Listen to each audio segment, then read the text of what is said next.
വിവാദ വിഷയങ്ങളിലേക്ക് വരാം. ശബരിമല സ്വർണ്ണക്കൊള്ള കേസിൽ ശ്രീകോവിലിന്റെ കട്ടിളപ്പാളിയിൽ 1998 സ്വർണം പൊതിഞ്ഞിരുന്നതായി കോടതിയിൽ രേഖ ഹാജരാക്കാനായില്ല. പകരം സർക്കാർ ഹൈക്കോടതിയിൽ നൽകിയത് സ്മാർട്ട് ക്രിയേഷൻസിലെ പങ്കജ് ഭണ്ഡാരിയുടെ മൊഴിയാണ്. കട്ടിളപ്പാളിയിൽ നിന്ന് സ്വർണം വേർതിരിച്ചെടുത്തു എന്നാണ് പങ്കജ് ഭണ്ഡാരിയുടെ മൊഴി.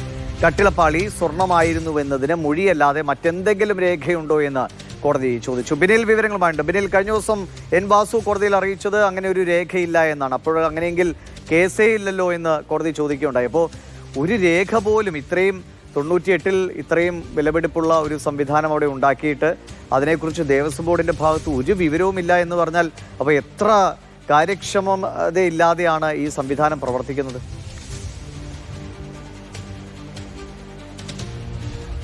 ദിവിഷെ, ഒട്ടും കാര്യക്ഷമമല്ലാത്തത് കൊണ്ടാണ് ഇപ്പോൾ നമ്മൾ ഈ ചർച്ച ചെയ്യുന്ന ശബരിമല സ്വർണ്ണക്കൊള്ള തന്നെ അവിടെ സംഭവിച്ചത്. അത്രമാത്രം വലിയ വീഴ്ചയാണ് ഈ ദേവസ്വം ബോർഡിന്റെ ഭാഗത്തു നിന്നും അവരുടെ ഉദ്യോഗസ്ഥരുടെ ഭാഗത്തു നിന്നൊക്കെ ഈ രേഖകളൊക്കെ സൂക്ഷിക്കുന്ന കാര്യത്തിലുള്ളത്.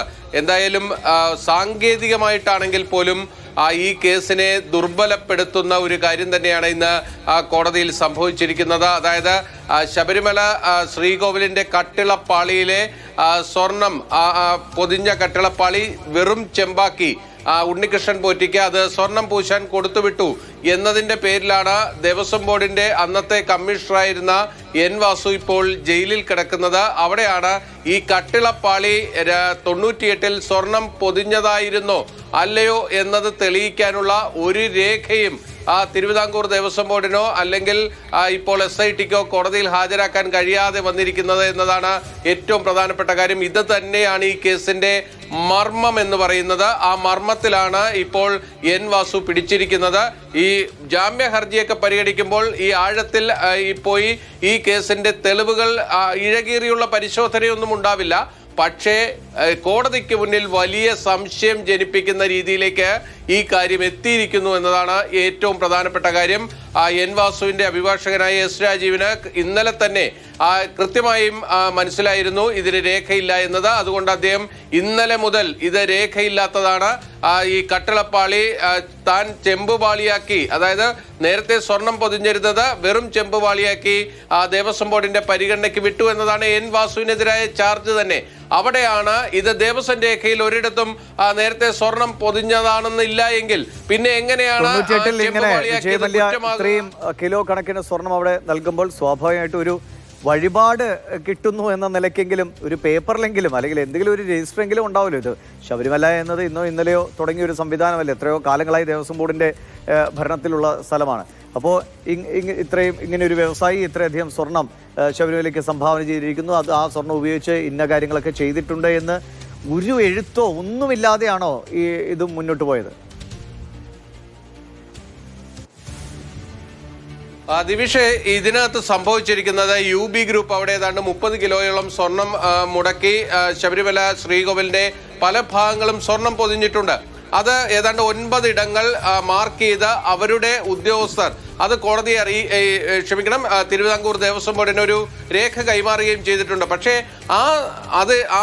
അവരുടെ ഭാഗത്ത് നിന്നുള്ള വഴിപാട് അല്ലെങ്കിൽ അവർ ചെയ്ത ആ പ്രവൃത്തി ഏറ്റെടുക്കുന്ന ഘട്ടത്തിൽ അതിന് കൃത്യമായ ഒരു മഹസർ തയ്യാറാക്കേണ്ടതുണ്ട്. ആ മഹസർ പ്രകാരം ഓരോ സ്ഥലവും എത്ര നീളം, എത്ര വീതി, എത്ര കനം, അങ്ങനെ കൃത്യമായും ഓരോന്നും ഒരു സ്പീക്കിംഗ് ആയിരിക്കണം ഒരു മഹസർ എന്ന് പറയുന്നത്. ആ മഹസർ കാണുമ്പോൾ തന്നെ നമ്മുടെ മനസ്സിൽ വരണം അവിടെ എന്തൊക്കെയാണുള്ളത്, എങ്ങനെയായിരിക്കണം ഉണ്ടാകുന്നത്, ഇത് കൃത്യമായും മനസ്സിൽ വരണം. ആ രീതിയിൽ ആണ് ഈ മഹസർ തയ്യാറാക്കേണ്ടത്. ഇവിടെ ഈ കട്ടിളപ്പാളിയുടെ കാര്യത്തിൽ അത് സ്വർണം പൊതിഞ്ഞതാണോ അല്ലയോ എന്നൊരു സംശയം ഉണ്ടാക്കാൻ കഴിയുന്ന രീതിയിൽ തന്നെയാണ് അവിടെ കൃത്യമായി രേഖകൾ ഇല്ലാതെ പോയത്. ഇന്ന് കോടതി തന്നെ അത് എടുത്തു പറഞ്ഞു. അതായത് FIR-ൽ പറയുന്നത് കട്ടിളപ്പാളിയിലെ സ്വർണം പൊതിഞ്ഞ കട്ടിളപ്പാളി അത് വെറും ചെമ്പുപാളിയാക്കി ഉണ്ണികൃഷ്ണൻ പോറ്റിക്ക് നൽകി എന്നതാണ്. അപ്പോൾ ഈ കട്ടിളപ്പാളി നേരത്തെ സ്വർണം പൊതിഞ്ഞതാണ് എന്നതിനൊരു ഓതന്റിക്കേറ്റഡ് ആയിട്ടുള്ള ഒരു രേഖ ഇല്ല എങ്കിൽ പിന്നെ എങ്ങനെ ആ കേസ് നിൽക്കുമെന്നൊരു ചോദ്യം തന്നെ കോടതിക്ക് തന്നെ ഉന്നയിക്കേണ്ടി വന്നു. അവിടെ സർക്കാർ എടുത്ത മറ്റൊരു ന്യായം എന്നത് ഇത് കട്ടളപ്പാളി മാത്രമല്ല ഇപ്പോൾ ഉണ്ടായിരിക്കുന്നത്, ശിവരൂപം, അതിൻ്റെ ആർച്ച, വ്യാളി, അതോടൊപ്പം തന്നെ രാശി പ്ലേറ്റ്, ദശാവതാരം ഇതെല്ലാം ചേർന്നിട്ടുള്ളതാണെന്ന് കൊണ്ടുപോയത്. അപ്പോൾ ഇത് കട്ടളപ്പാളിയിൽ മാത്രം ഒതുങ്ങുന്നതല്ല എന്ന നിലപാടാണ് സർക്കാർ എടുത്തിരിക്കുന്നത്. പക്ഷേ ആ റിപ്പോർട്ട് കൃത്യമായും മജിസ്ട്രേറ്റ് കോടതിയിലോ ഇപ്പോൾ ഈ കേസ് പരിഗണിക്കുന്ന കൊല്ലത്തെ വിജിലൻസ് കോടതിയിലോ അറിയിക്കേണ്ടതാണ്. അങ്ങനെ ഒരു റിപ്പോർട്ട് പോയിട്ടുണ്ടോ എന്ന് ആവർത്തിച്ച് ഹൈക്കോടതി ഇന്ന് ചോദിച്ചു. അങ്ങനെ ഒരു റിപ്പോർട്ട് ഇതുവരെ നൽകിയിട്ടില്ല എന്നതാണ് ഏറ്റവും പ്രധാനപ്പെട്ട ഒരു പ്രശ്നം. അതായത് ഇപ്പോഴും ആ FIR-ൽ പറയുന്നത് പോലെ കട്ടിളപ്പാളി തന്നെയാണ് ഇവിടുത്തെ പ്രശ്നം. കട്ടിളപ്പാളിക്കൊപ്പം മറ്റ് ചില ഭാഗങ്ങൾ കൂടി ഉണ്ടായിരുന്നു എന്നത് ഇപ്പോൾ സർക്കാർ വാദിക്കുന്നതല്ലാതെ അത് കോടതിയുടെ മുന്നിലേക്ക് ആ രേഖ എത്തിയിട്ടില്ല. അപ്പോൾ ഈ FIR പ്രകാരമാണ് എങ്കിൽ ഈ കട്ടിളപ്പാളി മാത്രമാണുള്ളത്. ആ കട്ടിളപ്പാളി 98-ൽ സ്വർണം പൊതിഞ്ഞതിന് കൃത്യമായി രേഖകളൊന്നും ഹാജരാക്കാൻ കഴിഞ്ഞില്ല.